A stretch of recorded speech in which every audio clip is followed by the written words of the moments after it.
podcast JKN Sehati, menemani langkah sehatmu setiap hari.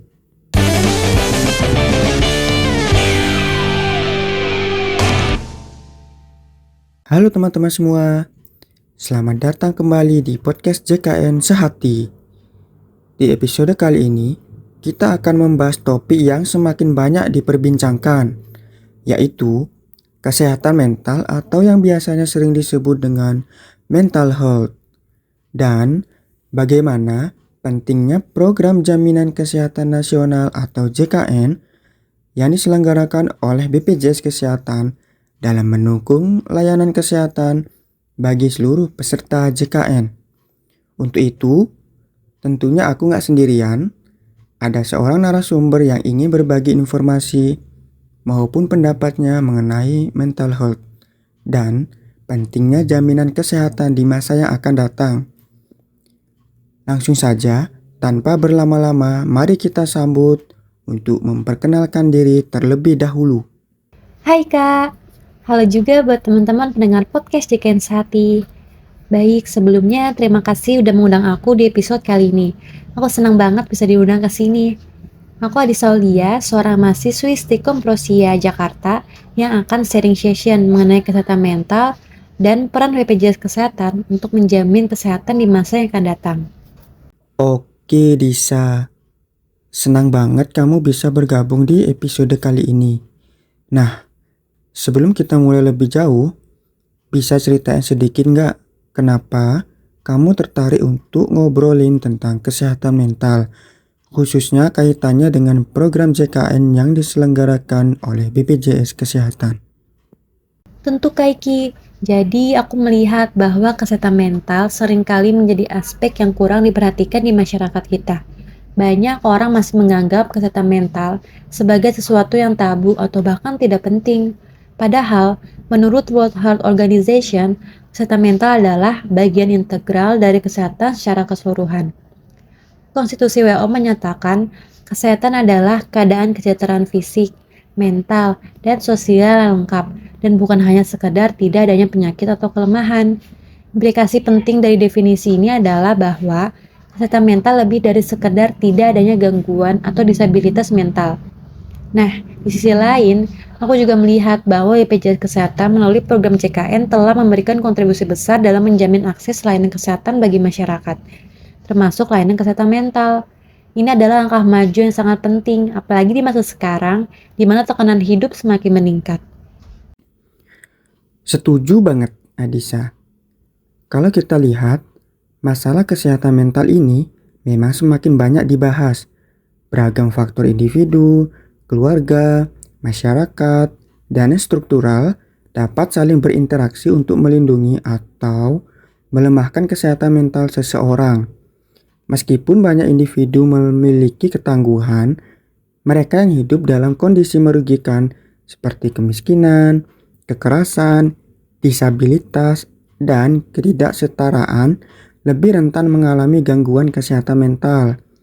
Walaupun banyak kondisi kesehatan mental dapat ditangani secara efektif, keterbatasan sumber daya dan kesenjangan layanan dalam sistem kesehatan masih menjadi tantangan yang signifikan.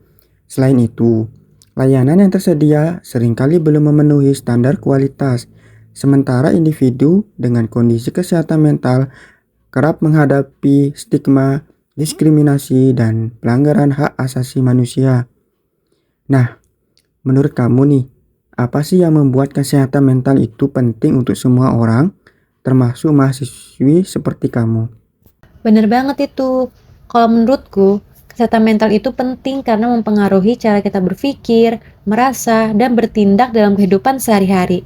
Sebagai mahasiswa, kita menghadapi banyak tekanan seperti tugas kuliah yang menumpuk, ekspektasi dari orang tua, hingga masalah sosial. Kalau kesehatan mental terganggu, semua aspek kehidupan bisa terpengaruh, mulai dari akademik, hubungan sosial, sampai kesehatan fisik. Nah, ini menarik sekali. Sekarang, kita masuk ke topik utama kita, yaitu bagaimana peran BPJS Kesehatan dalam mendukung kesehatan mental. Menurut kamu, bagaimana sih BPJS Kesehatan membantu masyarakat dalam mengakses layanan kesehatan mental? Menurutku, BPJS Kesehatan memainkan peran penting. Lewat program JKN, peserta punya akses ke berbagai layanan kesehatan, termasuk kesehatan mental. Banyak fasilitas kesehatan tingkat pertama, seperti puskesmas, sudah menyediakan layanan konseling psikologi. Kalau membutuhkan perawatan lebih lanjut, peserta bisa dirujuk ke rumah sakit yang kerjasama dengan BPJS untuk konsultasi dengan psikolog atau psikiater. Yang paling penting, program ini sangat membantu dari sisi finansial. Bayangkan, biaya konsultasi dengan psikolog atau psikiater di luar BPJS itu cukup mahal. Sementara, melalui BPJS Kesehatan, biaya jauh lebih terjangkau, bahkan seringkali gratis untuk peserta aktif. Benar banget. Selanjutnya, kalau kita lihat dari manfaatnya, apa saja dampak positif yang dirasakan oleh masyarakat, khususnya generasi muda seperti mahasiswa, dengan adanya layanan kesehatan mental yang ditanggung oleh BPJS Kesehatan?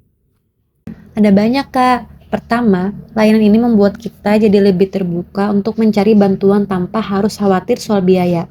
Kedua, ini juga membantu mengurangi stigma terhadap kesehatan mental, karena kita melihat bahwa layanan ini dianggap sama pentingnya dengan layanan kesehatan fisik. Ketiga, adanya jaminan kesehatan ini memberikan rasa aman dan mengurangi stres finansial, terutama di kalangan mahasiswa yang mungkin belum punya penghasilan tetap. Contohnya, aku punya teman yang mengalami depresi ringan karena tekanan akademik. Setelah dia memberanikan diri untuk konsultasi melalui layanan BPJS Kesehatan, dia mendapatkan bantuan yang sangat membantu untuk mengelola emosinya. Hasilnya, dia jadi lebih produktif dan percaya diri dalam menjalani kehidupan sehari-hari. Tapi Adisa, kalau ngomongin soal layanan BPJS Kesehatan, untuk kesehatan mental, pasti ada tantangannya juga. Menurut kamu, apa saja tantangan yang masih harus dihadapi?